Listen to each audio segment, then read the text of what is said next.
Përshëndetje.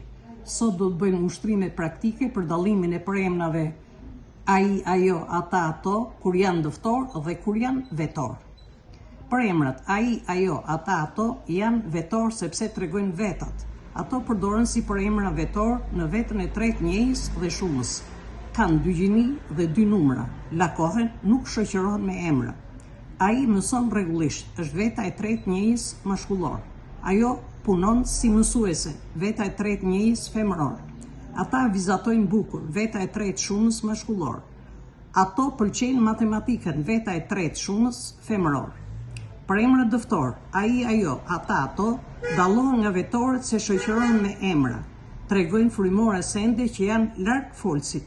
Përdoren fjalët ai atje, ajo atje. Ai atje është sportist. Ajo vajzë doli e para në gara. Ai peshk noton shpejt. Ajo shtëpi është e madhe. Përemrat janë të shoqëruara me emra.